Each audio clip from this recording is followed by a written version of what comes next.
Assalamualaikum warahmatullahi wabarakatuh. Perkenalkan, nama saya Nukur Ramadan dari kelas A Prodi Arsitektur Universitas Negeri Makassar. Untuk video kali ini adalah tugas dari UTS mata kuliah Metodologi Desain Arsitektur, di mana saya akan menjelaskan mengenai analisis tapak sesuai dengan progres dari kelompok saya. Jadi untuk analisis profesi, rumah profesi, dan tapak, di sini kelompok saya itu pilih jenis profesi dokter gigi.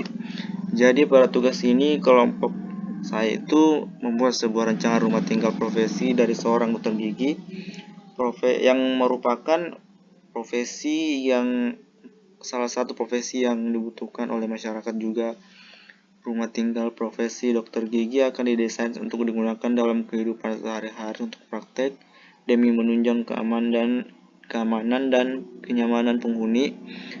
Rumah akan desain dengan memaksimalkan tanah dan desain namun tetap dalam acuan koefisien dasar bangunan.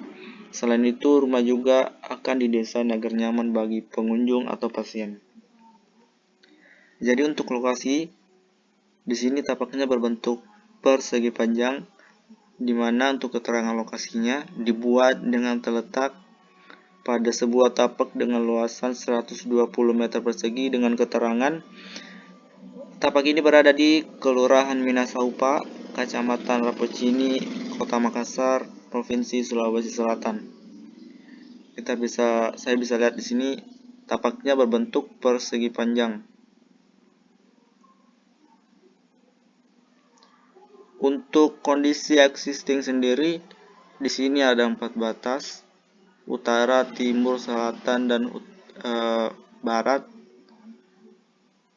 Jadi untuk batas utara, pada batas utara tapak tersebut terdapat rumah warga yang menjadi batas dari tapak yang akan dirancang berupa rumah 2 lantai. Jadi untuk batas utaranya ini, dia itu berbatasan langsung dengan rumah warga 2 lantai sehingga view-nya itu cuma bangunan, view-nya tidak bagus. Pada batas timur kita lihat, pada batas timur tapak berbatasan dengan rumah warga yang berupa rumah 2 lantai. Jadi untuk view batas timur dan batas utara ini hampir sama. Dia berbatasan dengan rumah warga dengan jumlah lantai yaitu 2, sehingga view-nya itu agak sedikit kurang. Selanjutnya untuk batas selatan.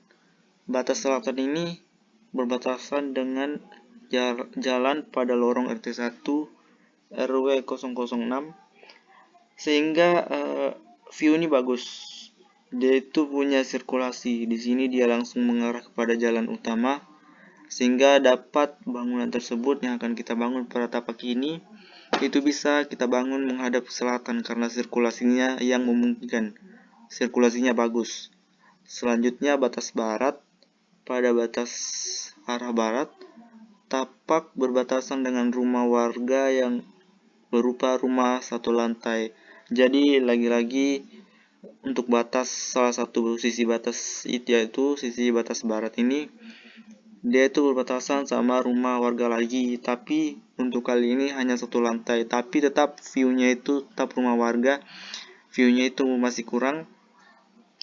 Sini untuk kondisinya kita bisa lihat di sini batas utara, timur, selatan, dan barat, di mana tapak ini dikelilingi oleh 3 sisi bangunan, yaitu barat, utara, dan timur. Untuk selatan sendiri dia punya sirkulasi yang bagus, dia langsung mengarah kepada jalan. Tapi untuk sirkulasi tersebut, jalannya ini tidak terlalu luas dan persimpangan, jadi untuk tapak ini mungkin ada resiko sedikit, yaitu kebisingan yang ada. Selanjutnya,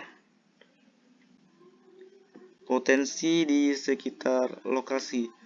Untuk potensi di sekitar lokasi, di sini terdapat Masjid Al-Ikhlas. Masjid Al-Ikhlas itu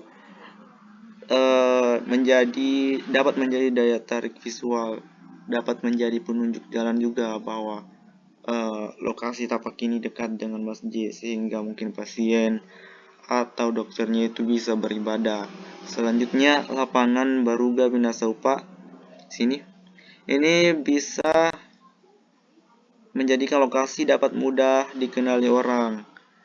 Misal untuk cari lokasinya kita tinggal sebut, oh dekat dengan lapangan Baruga Minasaupa.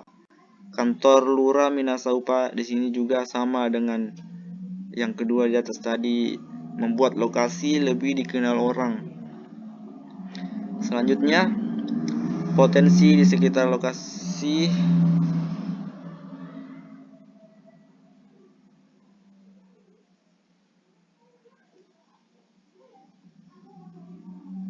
Selanjutnya, di sini ada TK Minasaupa. Pada sekitar lokasi tapak terdapat TK yang dapat menjadi target konsumen. Maksudnya adalah karena profesi yang kita pilih dokter gigi, profesi ini bisa disosialisasikan ke SD tersebut, TK tersebut. Sama dengan di sini SD Impres Minasaupa bisa menjadi target konsumen dan sosialisasi bisa kita sosialisasikan menjadi mengenai praktek yang akan dilakukan. Selanjutnya untuk sesi wawancara. Untuk wawancara di sini ada 9 pertanyaan. Di sini saya singkat. Jadi untuk nama dokternya ini dokter gigi ya, Dia Listiana. Selanjutnya pertanyaan kedua, apakah dokter sudah berkeluarga dan berapa jumlah anggota keluarga? Dokternya menjawab ada 4 anggota keluarga yaitu ayah, ibu, dan 2 orang anak. Jadi untuk alat apa yang digunakan saat praktek?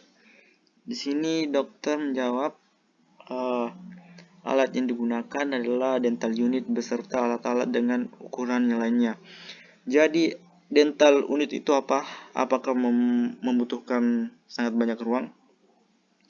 Jadi dental unit itu kumpulan dari beberapa peralatan gigi yang biasanya digunakan oleh dokter gigi pada saat melakukan pengecekan dan perawatan pada gigi pasien.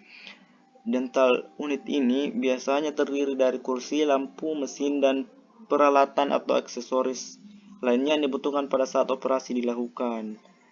Jadi dental unit ini umumnya digunakan untuk misal pengoboran, pengambalan, pembersihan, atau perawatan gigi sang pasien. Dan untuk kebutuhan ruang, dental unit ini memiliki banyak sekali tipe dan pada umumnya digunakan itu membutuhkan ruang seperti mesin, kompresor, dan lain-lain. Terus dental unit ini juga memiliki beberapa alat yang kecil yang membutuhkan ruang juga. Selanjutnya alat yang digunakan untuk memakan tempat. Tadi dental unit.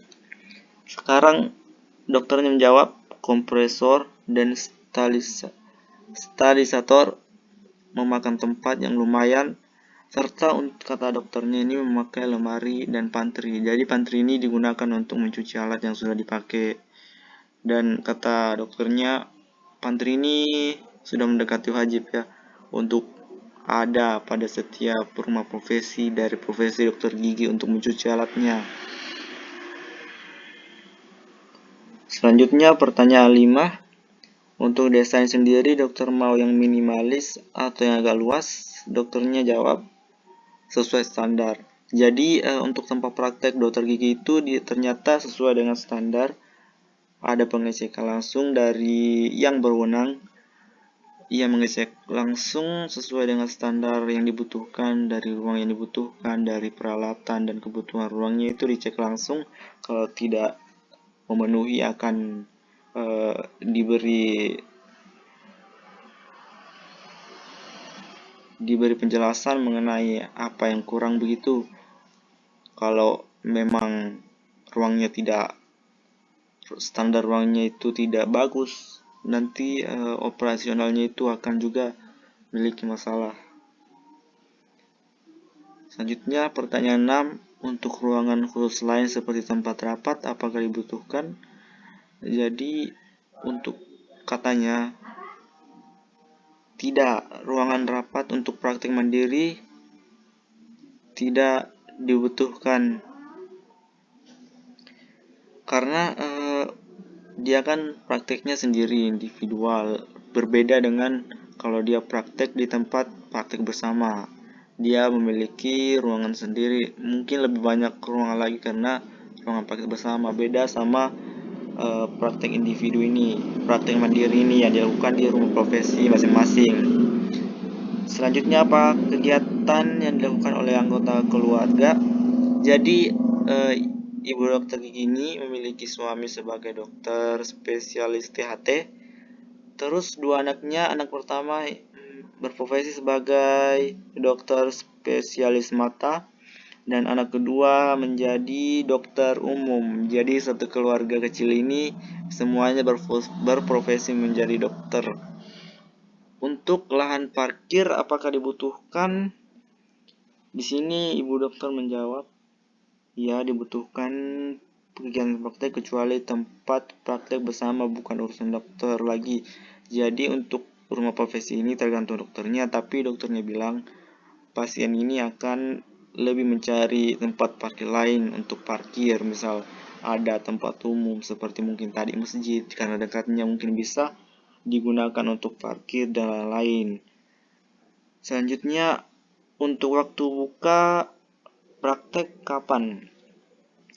Di sini ibu dokter jawab, jadi ibu dokter ini dia itu buka pada saat sore hari, tapi kalau untuk praktek yang di luar dari praktek yang dilakukan di rumah profesi ini itu tergantung, kadang sampai tengah malam sesuai dengan pengunjung atau sesuai dengan pasien. Kalau banyak ya dia tengah malam katanya. Terus untuk waktu istirahatnya dia istirahat di malam hari. Jadi untuk video kali ini sekian. Mungkin ada yang salah, mohon dimaafkan. Saya akhiri. Assalamualaikum warahmatullahi wabarakatuh.